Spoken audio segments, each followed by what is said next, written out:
C'est l'histoire d'étranges créatures, aux allures de vaisseaux spatiaux, qui tous les 2 jours tuent la moitié des bactéries sur la planète. Depuis l'apparition de la vie sur Terre, ces virus bactériophages, ces phages, comme les surnomment les scientifiques, sont les prédateurs naturels des bactéries. La bataille qui dure depuis des milliards d'années, c'est celle des phages, qui cherchent à infecter les bactéries. Les bactéries, elles, tentent d'empêcher les phages d'entrer. Et personne ne gagne véritablement cette bataille. Nous, on prend les phages et on fait en sorte qu'ils gagnent. Des phages pour vaincre des bactéries devenues résistantes aux antibiotiques. C'est ce scénario qui pourrait être l'une des réponses les plus prometteuses pour venir à bout de ce fléau mondial. À la une ce matin, la résistance aux antibiotiques a plus que doublé ces 10 dernières années. Un constat alarmant qui touche l'Europe entière. Antimicrobial resistance is indeed a slow motion tsunami. Découverts il y a 1 siècle, les phages sont devenus de petites solutions buvables pour soigner les infections bactériennes.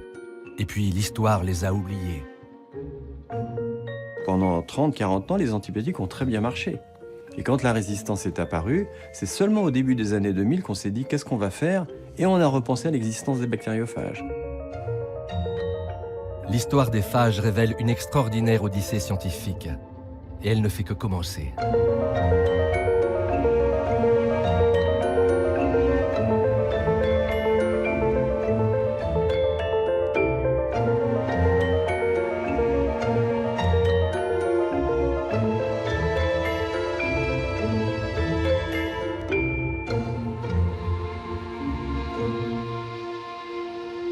C'est au service des maladies infectieuses du professeur Tristan Ferry que les bactériophages ont fait depuis quelques mois leur apparition. Mais il n'existe pas actuellement d'autorisation de mise sur le marché en France pour des bactériophages. Seuls quelques patients souffrant d'infections graves et en impasse thérapeutique peuvent aujourd'hui bénéficier des phages dans le cadre d'une autorisation temporaire d'utilisation délivrée par l'Agence du médicament.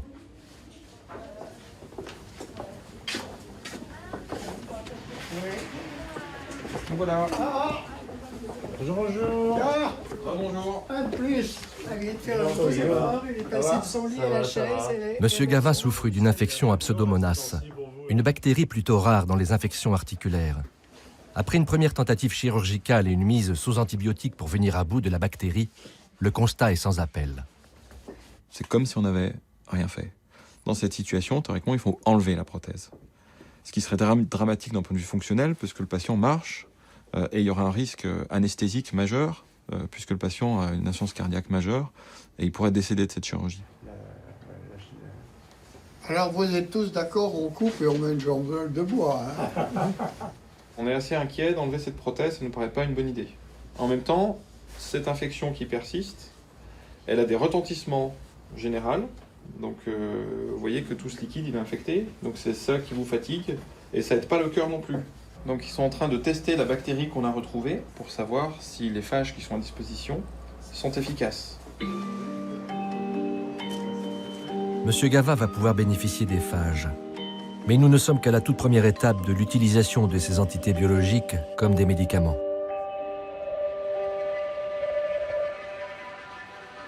Il y a eu pas mal de discussions sur c'est quoi le cadre réglementaire des phages. Donc c'était des discussions à la fois au niveau national à l'agence, mais aussi au niveau européen. Et il est convenu pour tous qu'il s'agit en fait d'un médicament. Et dès lors que vous dites que le produit est un médicament, on doit donc garantir la production, donc en l'occurrence la bioproduction, l'efficacité et la sécurité de l'administration de ces produits. Mais pour bien comprendre ce qui s'est joué avec les phages, il faut repartir du port du Havre, par un matin brumeux. Nous sommes en 1897. Un mystérieux personnage embarque incognito sur un bateau en partance pour le Canada. Il s'appelle Félix Derel. Il a 24 ans et fuit la France après avoir déserté l'armée. Au Canada, il se lance dans la fabrication de whisky avant de devenir chercheur d'or. Mais une autre passion le taraude. Ah ben c'est un autodidacte complet, il a fait aucune étude, mais il lisait beaucoup Et il s'intéressait à la microbiologie parce qu'il voulait faire de la fermentation, fabriquer du whisky. Enfin, il s'était lancé dans pas mal de choses. Et il voit qu'on demande à un biologiste à Guatemala-Ville. Il est accepté et il part. Ce voyage en Amérique centrale va tout changer. Félix Derrel devient un biologiste remarqué. Alors que le Guatemala est en proie aux invasions de sauterelles, Derrel met au point une arme biologique imparable. Une bactérie qui décime les populations de sauterelles. Ce succès le fait connaître dans le monde entier, mais son attention va le porter vers autre chose.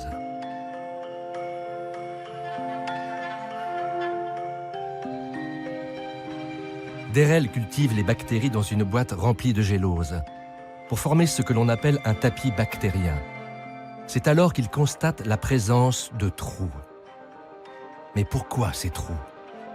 Le mystère reste entier. Tout se passe dans l'infiniment petit. Rien n'est observable au microscope de l'époque. Félix Derrel rentre en France et parvient à se faire embaucher comme assistant de recherche dans les laboratoires de l'Institut Pasteur.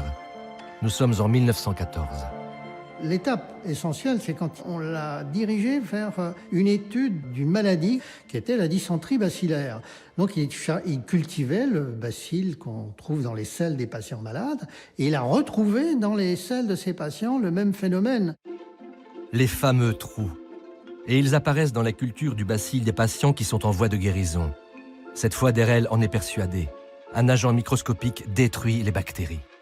C'est dit, si j'isole ce principe, ça va être un principe thérapeutique en quelque sorte. Après des mois de travail, Derrel parvient, sans jamais le voir, à isoler ce mystérieux agent qu'il appelle bactériophage. Et il a le projet fou de s'en servir pour traiter des enfants malades de dysenterie. Mais comment convaincre le professeur Hutinel à l'hôpital Necker, qui a en charge les enfants malades, que les phages sont sans danger et peuvent soigner? Il l'a démontré en buvant lui-même ce principe, en disant « je bois » et le lendemain il s'est présenté « oui, moi je ne suis pas malade ». Hutinel m'autorisa donc à traiter les dysentriques qui seraient admis dans son service. Justement, un enfant de 11 ans était entré la veille au soir, atteint d'une dysenterie. Le 2 août, je fis ingérer à l'enfant 2 cm³ d'une culture de bactériophages. Le lendemain matin, tous les symptômes avaient disparu. Un mois plus tard, 3 autres cas d'enfants atteints de dysenterie d'une extrême gravité vont être guéris par les bactériophages. Le succès est d'autant plus remarquable que, dans la pharmacopée de l'époque, les antibiotiques n'existent pas encore.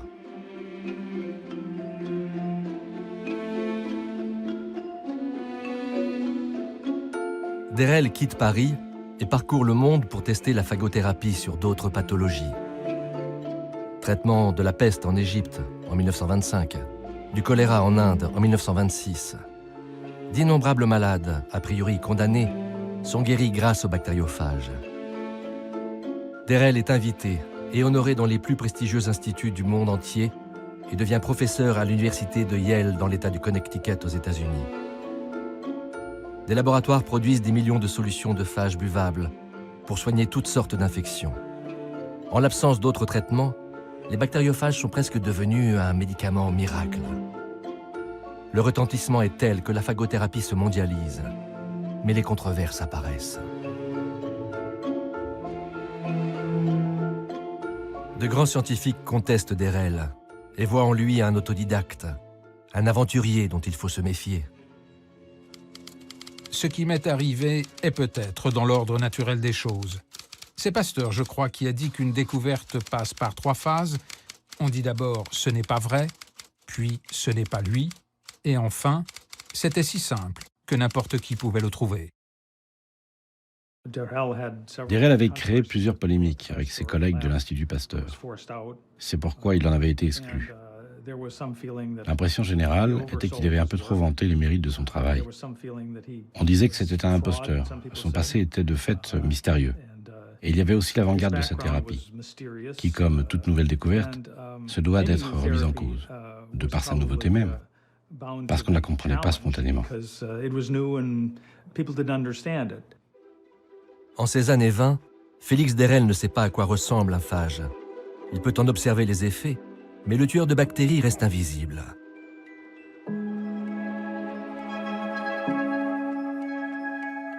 Il faudra attendre les années 40 pour que se développe le microscope électronique et qu'enfin les premiers phages soient observés.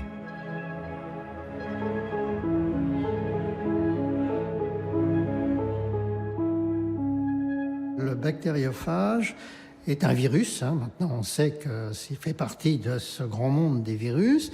Il est capable de reconnaître, par des motifs à la surface d'une bactérie, de reconnaître la bactérie que l'on appelle son hôte, en quelque sorte, qu'il est capable d'attaquer.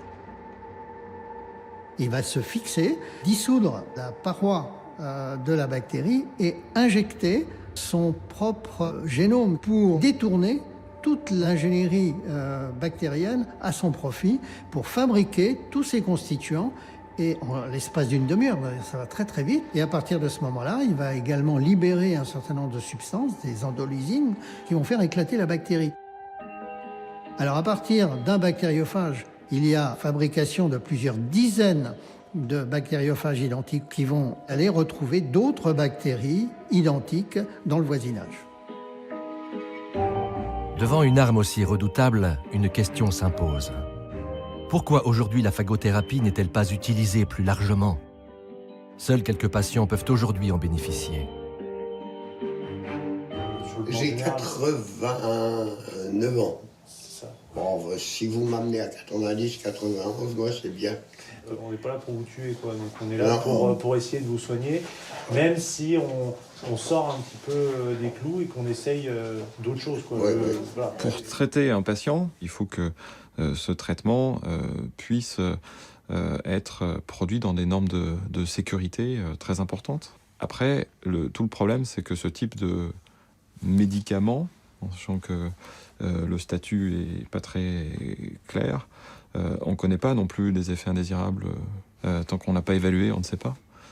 Et donc, c'est forcément dans des situations extrêmement délicates où on a envisagé ces traitements pour nos patients. Vous avez des expériences là-dessus? Non, pas beaucoup. Pas beaucoup, mais les 4-5 patients qu'on a traités, on a pu réussir à contrôler la situation. En dehors des patients comme M. Gava, l'utilisation des bactériophages reste non autorisée en France et dans la plupart des pays, dans l'attente d'essais cliniques à grande échelle.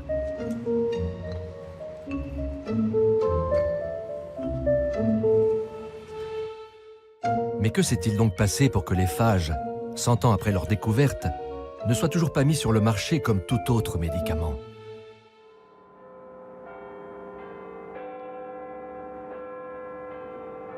En 1929, au St. Mary's Hospital de Londres, les travaux d'un médecin biologiste anglais vont bouleverser la donne. Alexander Fleming découvre que les boîtes de pétri, où il fait pousser des staphylocoques, sont envahies par un champignon, le Penicillium notatum, qui empêche ces staphylocoques de se reproduire. Il devine qu'une substance sécrétée par ce champignon en est responsable et l'appelle pénicilline.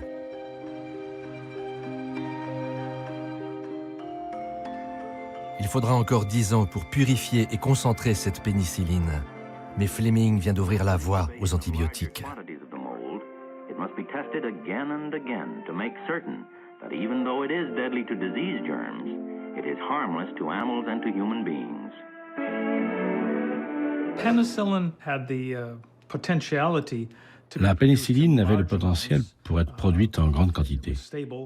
Elle était stable chimiquement, il était possible de la distribuer partout, et elle semblait agir sur de nombreux types de bactéries. Pour éviter aux bactéries de se reproduire, la pénicilline empêche la formation des parois des bactéries.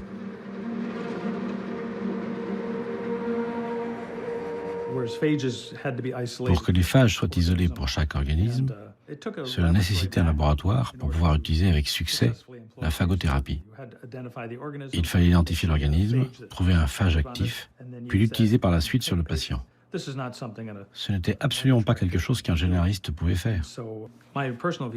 Personnellement, je pense que le temps aurait permis de mieux comprendre la phagothérapie. Les antibiotiques semblaient beaucoup plus simples. Penicillin, the first discovered by Sir Alexander Fleming, was grown in milk bottle flasks.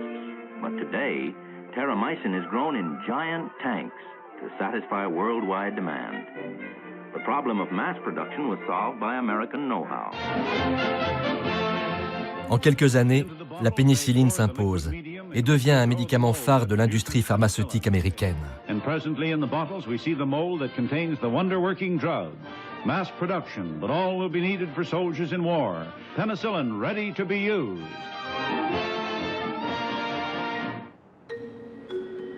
Du côté des phages, le ciel s'obscurcit.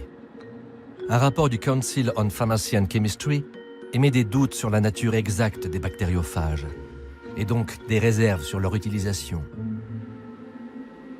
Selon le rapport, la théorie de Derel, selon laquelle c'est un virus qui parasite la bactérie, n'a pas encore été prouvée.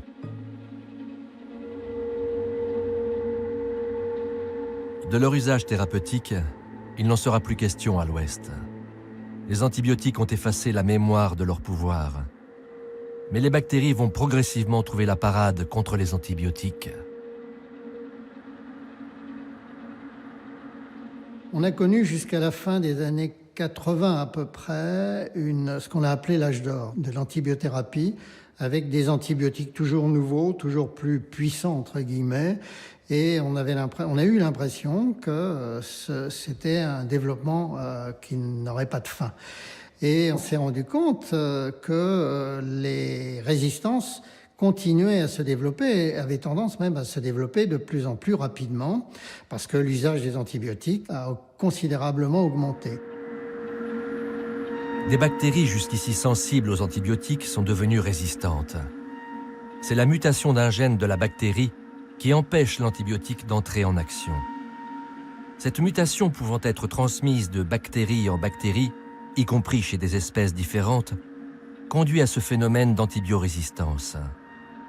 Il y a eu une prise de conscience d'échecs thérapeutiques, même avec des antibiotiques extrêmement sophistiqués.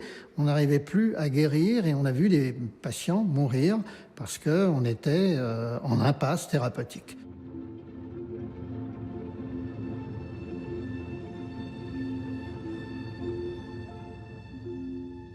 Pour trouver des réponses à l'antibiorésistance, les regards se tournent vers l'Europe de l'Est, qui pendant longtemps n'a pas eu accès aux antibiotiques. La guerre froide fut aussi médicale.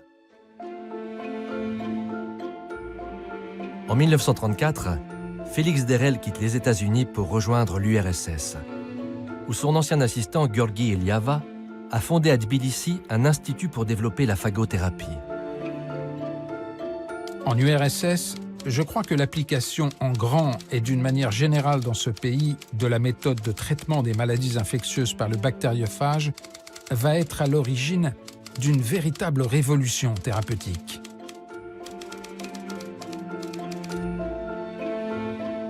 Mais les purges de Staline vont bientôt s'abattre sur Gueorgui Eliava, déclaré ennemi du peuple. Il est exécuté en 1937. Les activités de son institut vont se poursuivre, mais Félix Derel rentre en France. Après avoir été nommé 10 fois pour le prix Nobel, mais sans succès, Félix Derel meurt en 1949 et repose dans l'anonymat d'un petit cimetière de l'Aube.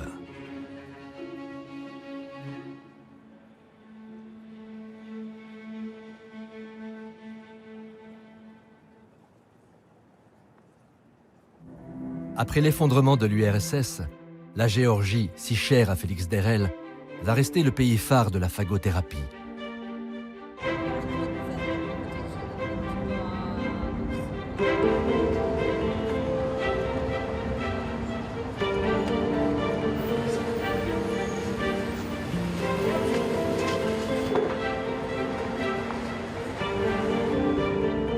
À Tbilissi, durant la période soviétique, l'Institut fondé en 1920 par Gueorgui Eliava servait toute l'URSS avec des produits biologiques, des vaccins, des sérums, mais avant tout avec des bactériophages.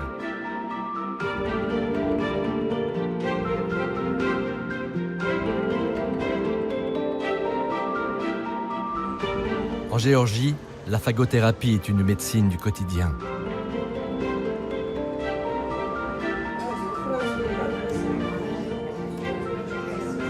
Chaque jour, les Géorgiens viennent s'y faire soigner pour des infections courantes, comme des angines ou des otites, mais aussi pour des pathologies plus graves.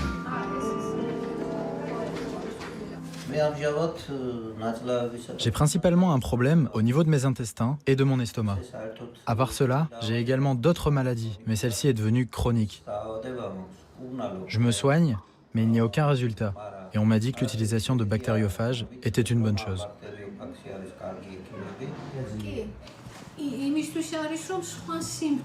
Pour que les autres symptômes que vous avez disparaissent et que tout rentre dans l'ordre, vous allez prendre ces médicaments. Et particulièrement celui-ci, comme je vous l'ai prescrit. J'ai bon espoir que cela soit efficace sur vous.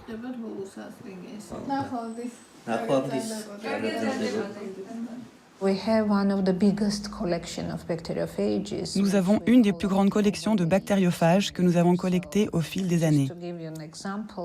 Juste pour vous donner un exemple, durant la période soviétique, à travers tout le pays, il était obligatoire de nous envoyer les bactéries responsables d'infections. Et c'était un pays immense. Aujourd'hui, nous essayons de faire la même chose. Donc, nous recevons des échantillons de bactéries venant de différents pays pour sélectionner et isoler les phages qui luttent contre ces pathogènes. C'est pourquoi nos phages sont plus actifs et les traitements ont de meilleurs résultats. Nous essayons d'avoir le plus de bactériophages efficaces possible. Les patients peuvent aller chercher leur boîte de phages à la pharmacie, comme n'importe quel autre médicament. Mais depuis ces dernières années, il n'y a pas que les Géorgiens qui emplissent la salle d'attente de l'Institut Eliava. On vient désormais du monde entier pour se faire soigner par les phages. Hello, nice to meet you. Nice to meet you.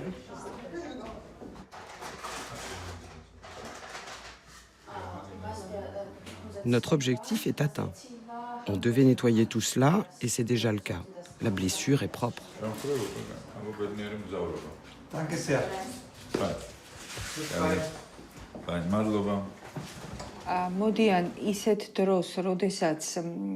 Les patients arrivent chez nous après avoir pratiquement tout essayé, tous les hôpitaux et toutes les méthodes de traitement possibles. Ils nous considèrent vraiment comme leur dernière chance. Mais en ce qui concerne les phages pour ce type de patients, nous devons avoir un contact préalable avec eux et nous pouvons ainsi jauger de l'efficacité ou non de nos phages sur eux.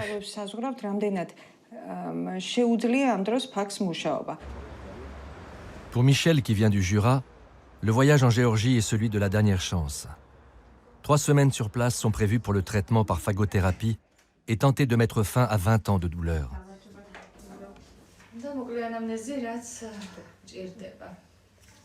Alors, les troubles sont des infections urinaires chroniques à répétition depuis longtemps et sous antibiotiques non-stop depuis 4 ans et sans arrêt puisque sinon les infections reviennent et je change d'antibiotiques tous les 10 jours à peu près.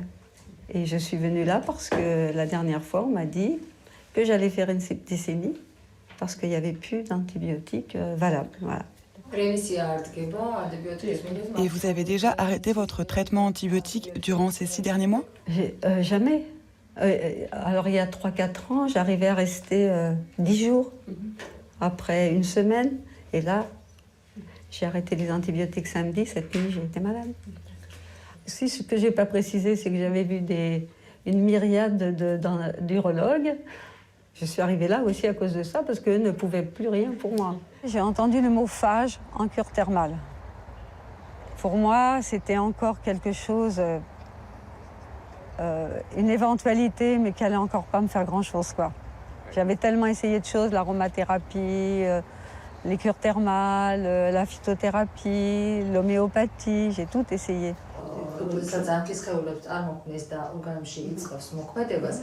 Pendant le traitement que vous aurez, peut-être le premier traitement, ça va durer pendant 20 jours. Elle espère bien que vous n'aurez plus besoin d'antibiotiques. Il faut s'en passer. Je vais faire des dons parce que j'en ai des boîtes entières. J'ai pris des phages depuis lundi, 2 petits flacons le matin Pour commencer, 2 petits flacons de soie. Et depuis 2 jours, injection de phage dans la vessie carrément, quoi. Voilà.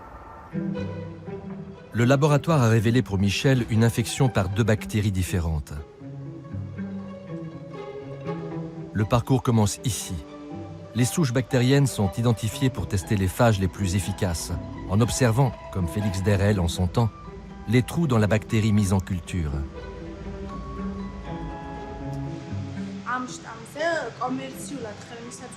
Dans un premier temps, nous faisons un premier test avec les phages présents dans le commerce.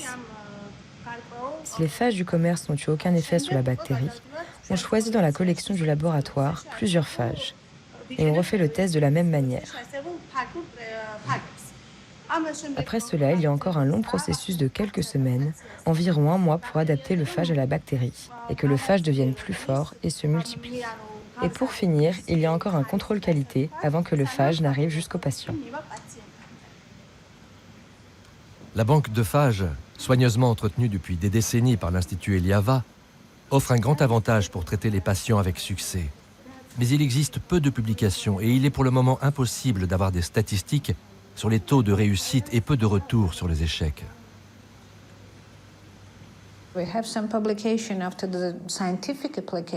Nous avons quelques publications sur nos recherches dans des revues scientifiques, mais nous essayons aussi de publier sur le succès de nos traitements. Je sais que nous devons faire plus, mais nous sommes sur la bonne voie. Et nous allons publier davantage sur l'efficacité des phages en fonction des situations que nous rencontrons.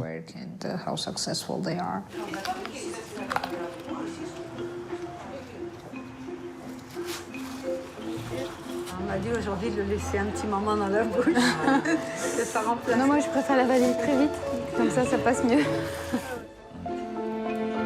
En attendant que la législation évolue hors des frontières géorgiennes, de plus en plus de patients étrangers font le choix de la Géorgie pour venir se faire traiter par les phages. Une société de services, Se soigner en Géorgie, a vu le jour pour faciliter le parcours de soins. Elle permet la mise en relation des patients français, allemands, anglais et néerlandais avec les médecins géorgiens et l'organisation du séjour médical. L'Institut Eliava n'est plus l'unique lieu de soins par les phages à Tbilissi. Des cliniques privées proposent également la phagothérapie aux patients étrangers.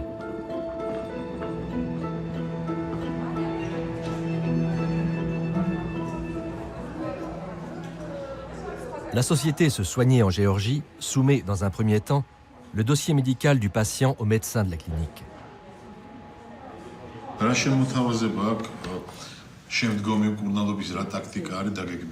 en France, quelle est la suite du traitement qu'on prévoit pour lui? Alors, en France, aujourd'hui, elle nous décrit qu'on ne sait plus trop quelle bactérie elle a dans son pied, et que pour le savoir, il faudrait faire une ponction jusqu'à l'os, et apparemment, ce n'est pas une petite intervention, nous écrit-elle. En fonction d'un certain nombre de critères, le médecin juge si la phagothérapie peut être bénéfique au patient.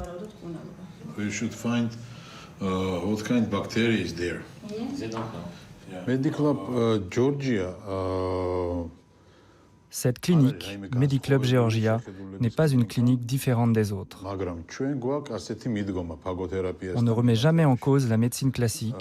Cependant, dans les cas les plus sévères, on ajoute la phagothérapie. C'est ici une tradition de longue date.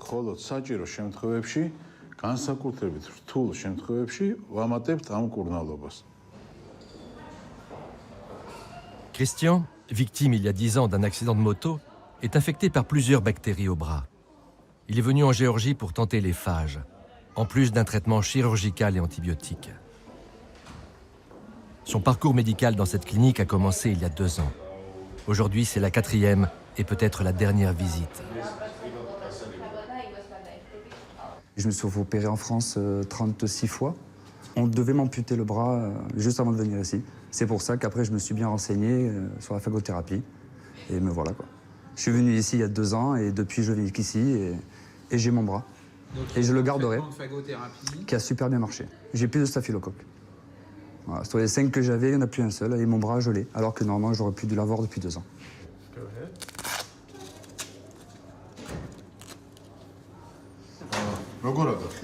Comment ça va? Ça va bien.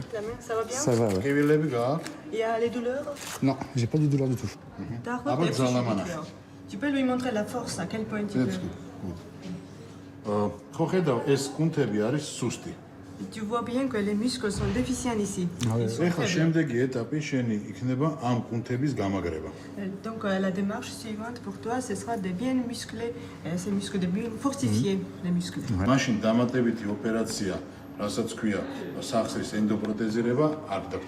Donc, si les fonctions articulaires seront bien rééduquées, tu n'auras plus besoin d'avoir la prothèse. C'est-à-dire, tu pourras utiliser ton bras comme tu l'utilisais avant. D'accord. Mais de toute manière, on va te donner encore la phagothérapie pour 1 mois ou 1 mois et demi pour la prévention. D'accord. Comme je l'ai dit, il n'y a rien de sûr à 100% dans la médecine. Mais je pensais que nous avions 70 à 80% de chances d'avoir un bon résultat. Il a été traité avec de la médecine dite classique, avec de la chirurgie, des antibiotiques et de la phagothérapie, parce que l'on a vu que la bactérie était connue des phages et le résultat est aujourd'hui visible. Son bras est là et il fonctionne vraiment bien. C'est bien mieux qu'une amputation qui est très traumatisante physiquement et moralement. La Géorgie continue de pratiquer une phagothérapie selon ses propres principes. Et elle peut se targuer d'avoir une longue expérience. Mais ce modèle est-il exportable en Europe?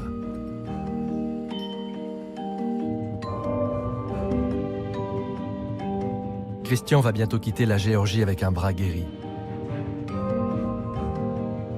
Mais tous les patients n'ont pas la chance de Christian. Pour Michel, après une rémission, les crises sont de retour. Son traitement par les phages est pour le moment un échec.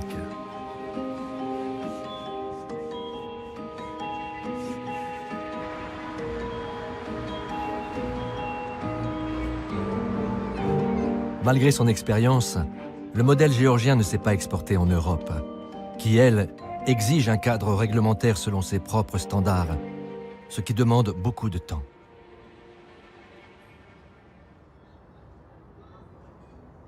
Mais la donne a changé.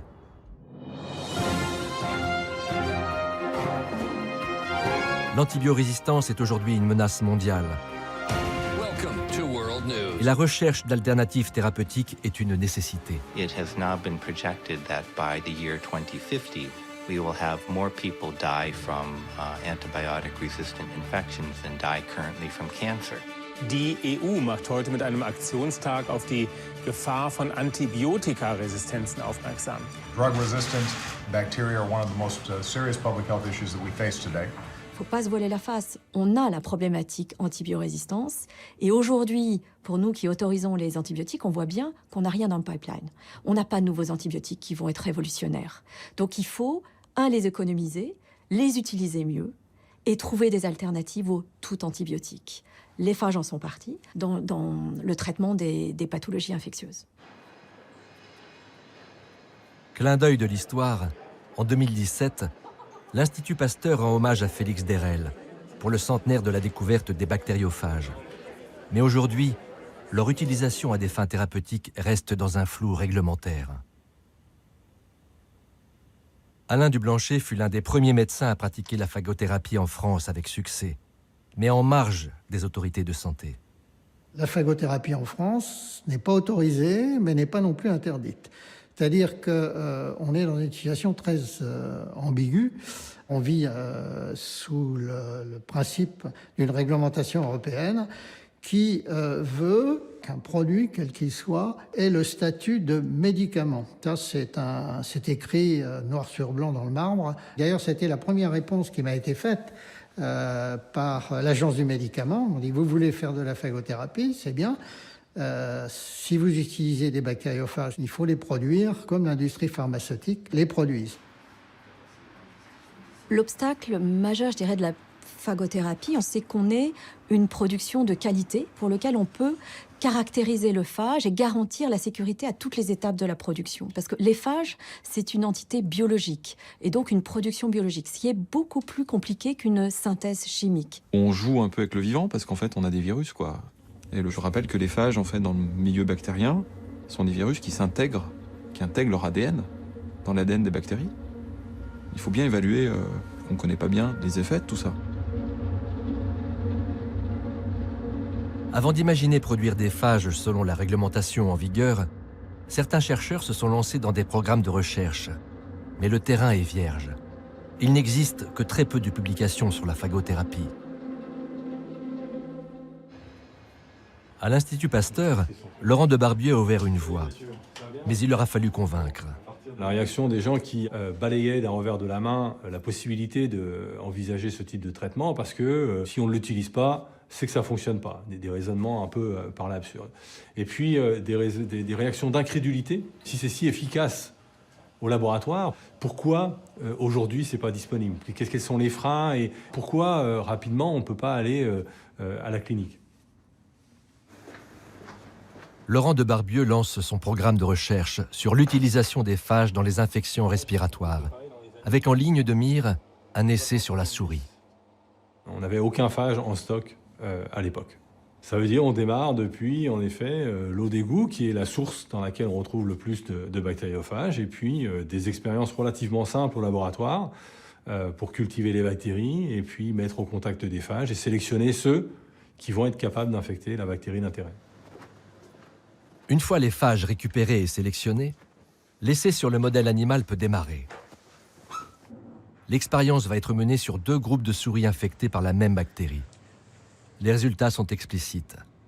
À droite, le groupe de souris qui a reçu la solution de bactériophage. À gauche, les souris non traitées.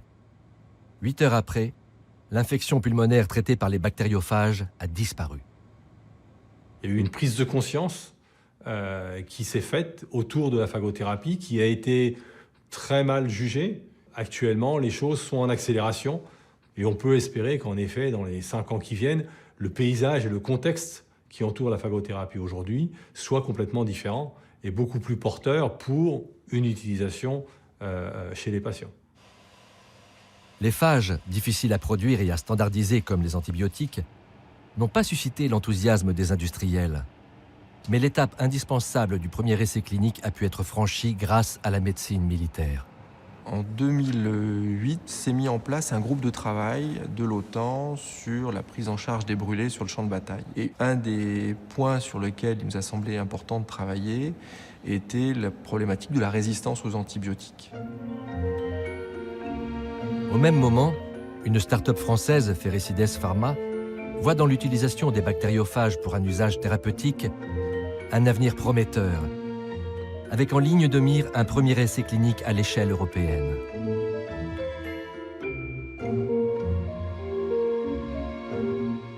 J'ai été invité par Patrick Jo à une réunion de l'OTAN où on a discuté des différentes approches et de la phagothérapie. Et à partir de là, Patrick, avec l'hôpital Percy, se sont dit que c'était une très bonne idée de tenter quelque chose et de faire une étude clinique avec des phages, avec l'hôpital Percy qui coordonnait l'étude clinique. La perte de la barrière cutanée et le déficit immunitaire provoqué par les brûlures exposent encore plus ces patients aux attaques bactériennes. Évidemment que dans l'univers des brûlés, ça avait beaucoup de sens, parce que tout ce qui peut permettre de retarder l'utilisation des antibiotiques nous permettait de gagner du temps et donc de la cicatrisation et d'observer chez les patients une meilleure survie. En 2009, les phages n'existent plus, ne font pas partie de la pharmacopée française ou européenne, donc n'existent pas en tant que produit thérapeutique. On a recherché des méthodes pour trouver des phages naturels dans l'environnement. Et la première source à laquelle on a pensé, c'est des eaux usées. Et on s'est dit, quelles pourraient être les meilleures sources d'eau usée qui contiendraient à la fois des phages et des bactéries résistantes aux antibiotiques, et des phages qui sont capables de les tuer. Et on s'est dit, les eaux des hôpitaux, les eaux usées des hôpitaux. Et c'est comme ça qu'on a démarré. Et effectivement, il s'est avéré qu'en utilisant ces sources-là, on trouvait des bons bactériophages et qui tuaient des souches multirésistantes aux antibiotiques. Tout reste ensuite à construire pour définir un essai clinique avec des bactériophages. Donc il faut discuter avec les agences pour définir par quelle voie réglementaire on va obtenir des autorisations pour les tester chez l'homme, pour démontrer que les bactériophages sont efficaces et avant tout inoffensifs. On sait que tout médicament, il y a forcément des effets positifs, c'est pour ça qu'on le développe, mais il ne peut pas ne pas y avoir d'effets adverses. Et donc il faut impérativement, en même temps qu'on va monter l'essai clinique, avoir ce recueil des effets secondaires, des effets adverses, des échecs, des réinfections secondaires, qu'on puisse avoir quelque chose de bien conduit. Le protocole de l'essai va suivre les réglementations en vigueur pour le développement de nouveaux médicaments, à savoir 2 groupes de patients. L'un recevant les phages, l'autre un traitement de référence, un mélange d'antibiotiques et de sel d'argent. Les traitements sont choisis au hasard. Tel patient peut recevoir un produit de référence ou les bactériophages et l'évaluateur ne sait pas quel traitement a été administré, pour qu'il n'y ait pas de biais. Les patients qui ont bien répondu au traitement, donc les 50% qui ont été soignés, avaient un niveau de sensibilité bon aux doses qu'on administrait. Les 50% qui n'ont pas été soignés avaient un mauvais niveau de sensibilité aux doses qu'on administrait. Ce qui veut dire qu'on peut estimer que les traitements ont été échoués en partie à cause du sous-dosage de bactériophages. Cet essai-là montre qu'il y a des contraintes de bioproduction, il y a des contraintes de conservation, il y a des contraintes d'application et que l'effet il est probablement variable au fil du temps. L'essai par lui-même, c'est la première fois qu'on montrait que des bactériophages étaient capables de réduire une charge bactérienne chez l'homme malade, autrement que chez la souris ou dans des conditions de laboratoire. Donc ça, c'était quand même un résultat tout à fait nouveau, et publié et sans discussion. Surtout, ça a montré qu'il était possible de faire une bioproduction de phages correcte avec des standards tels que nous, on les attend en Europe. 27 patients ont été inclus dans l'essai Phagoburn qui a été mené en France, mais aussi en Belgique et en Suisse. 2 autres essais cliniques ciblés sur le staphylocoque doré, auquel participera Ferricides Pharma, vont débuter. Retour à l'hôpital de la Croix-Rousse à Lyon. 1 siècle après la première phagothérapie tentée par Félix Derel, le professeur Tristan Ferry est aujourd'hui engagé dans cette voie pour soigner les malades.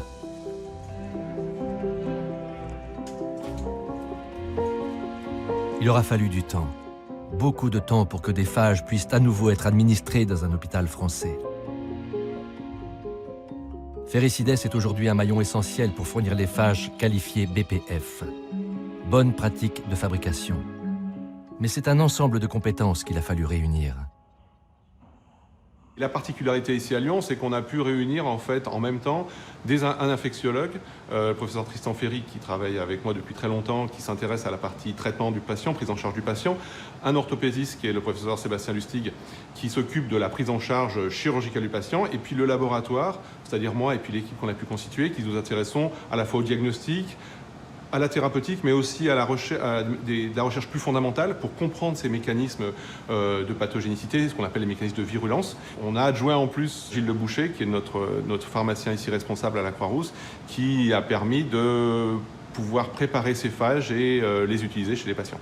Les phages, je connaissais de mes études, mais l'utilisation thérapeutique des phages, non, on était totalement ignorants. C'est vrai que c'était un peu surprenant au début. On a beaucoup réfléchi en équipe, en interne, pour savoir si vraiment on allait accepter de préparer ces médicaments. Et effectivement, si nous ne nous étions pas engagés, nous pharmaciens, ça ne se serait pas fait du tout.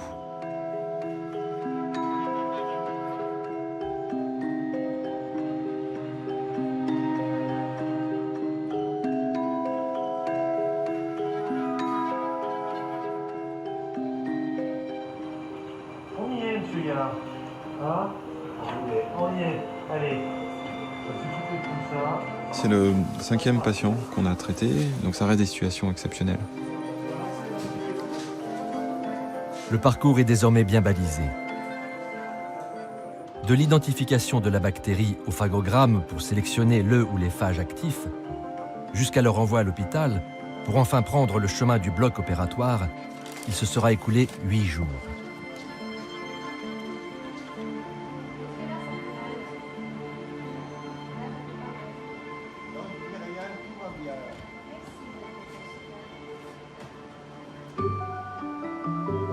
Il faut un recul suffisant pour juger du résultat d'une intervention et du risque de récidive. Et les cas traités restent pour le moment des infections graves.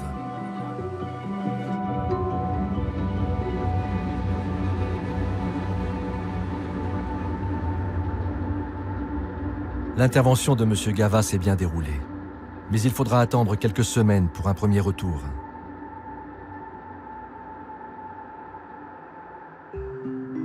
Si les phages ont été ignorés après l'arrivée des antibiotiques, ils ont été les acteurs incontournables de la recherche fondamentale. Ils furent à l'origine de la biologie moléculaire et de grandes avancées scientifiques, comme le séquençage des génomes. En 2018, le prix Nobel de chimie était attribué à 2 chercheurs pour leurs travaux sur les bactériophages.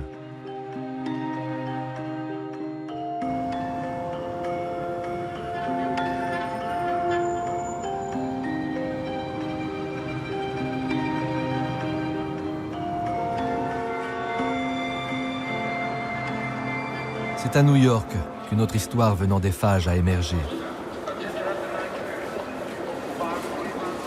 Nous savons désormais que dans la nature, les bactériophages jouent un rôle essentiel dans notre survie, en contrôlant la prolifération des bactéries et en maintenant un équilibre. Depuis plus de 20 ans, le professeur Vincent Fischetti travaille sur les bactériophages et étudie les mécanismes de destruction de la bactérie. Phage therapy is only one fraction of the importance of phage. La phagothérapie ne représente qu'une partie de l'importance des phages. L'aspect le plus intéressant étant la façon dont ils contrôlent notre corps. Le type de bactériophages que nous avons dans notre corps et le contrôle qu'ils exercent sur les bactéries de notre intestin, de nos muqueuses, ont une grande influence sur notre survie. C'est en contrôlant les organismes de notre corps que nous devenons plus ou moins vulnérables aux maladies. Vincent Fischetti s'est intéressé précisément au mécanisme de destruction de la bactérie. Et c'est une enzyme produite par le phage, la lysine, qui se charge de cette opération finale. La lysine est ce qui représente la destruction finale des bactéries. Les phages doivent donc utiliser des lysines pour survivre. Ils ont besoin d'en produire pour permettre à leur progéniture de se disperser. La lysine est une enzyme qui crée une brèche dans les parois cellulaires de la bactérie. Et si elle n'était pas efficace, le phage ne survivrait pas. C'est pourquoi le phage a évolué pour élaborer une enzyme très efficace pour permettre à sa progéniture de sortir. S'il ne peut pas faire en sorte que sa progéniture s'échappe, c'en est fini de ses propriétés. Et la seule chose que nous pouvons faire, c'est d'exploiter ce pouvoir pour tuer les bactéries.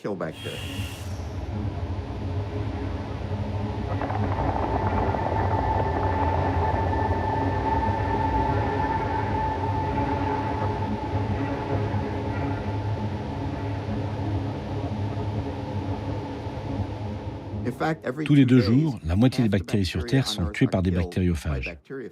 Donc c'est vraiment le tueur de bactéries le plus efficace sur Terre.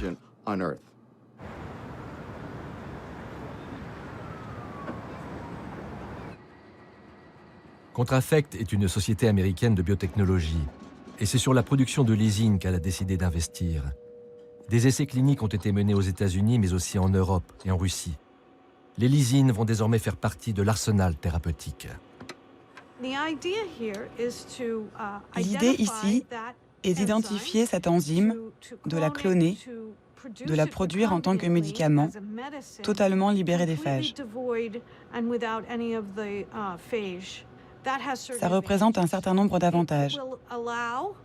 Cela permettra surtout de préparer et de disposer d'un composé purifié. Il pourra être utilisé à des fins médicales comme nos antibiotiques qui sont disponibles dans les hôpitaux pour nos patients. Ces traitements innovants peuvent aujourd'hui être proposés à des patients à travers le monde. Toute une dynamique est en marche et la phagothérapie est bien de retour avec des résultats encourageants. 3 mois après l'intervention, M. Gava n'a plus aucun signe d'infection active. Il marche sans douleur et a pu regagner son domicile.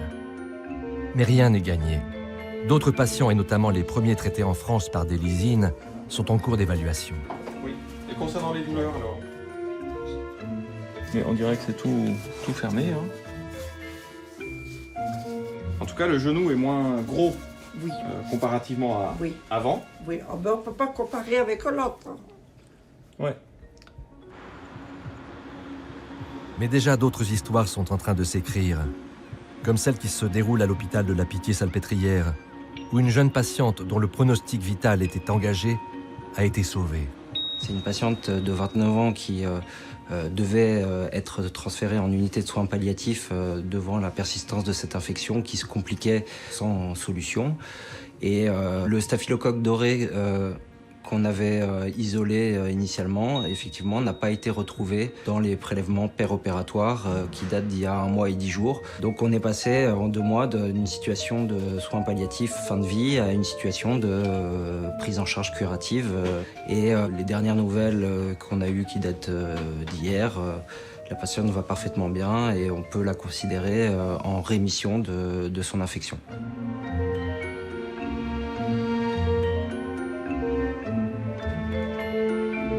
On n'ose à peine y croire en fait, tout simplement, c'est un peu inespéré. On sait qu'il n'y aura qu'une administration de phage et ça a fonctionné, donc c'est vraiment quelque chose d'inimaginable et qu'on a du mal vraiment à réaliser. Mais voilà, on se dit finalement que tous ces efforts, hein, ces recherches, ce temps passé aussi, et les différents échanges qu'on a eus avec les docteurs, ça aboutit à quelque chose de positif. Oui. J'ai vraiment l'impression que c'est la première fois de ma vie où j'ai, alors c'est un peu pompeux, mais sauvé quelqu'un. Mais c'est pas ma réussite, c'est la réussite de toute cette chaîne, de toutes ces équipes qui ont travaillé sur les phages auparavant, qui ont au niveau fondamental, ces équipes qui ont développé des phages au niveau pharmaceutique et industriel, et puis du courage de la patiente et de sa famille de s'être lancée là-dedans en sachant qu'on allait dans l'inconnu. Ce cas-là est vraiment porteur d'espoir et donc j'espère qu'on aura effectivement de plus en plus de cas où l'administration de phages aura changé la donne pour les patients. Mais c'est vrai qu'il faut absolument qu'on consolide les informations et les données sur les phages et pour ça, il n'y a que les essais cliniques. Il ne faut pas imaginer que les bactériophages, c'est potentiellement quelque chose de magique. Et il ne faut pas, dans des situations extrêmement compliquées, de demander aux bactériophages de sauver, entre guillemets, le patient sans mettre d'antibiotiques ou sans les opérer.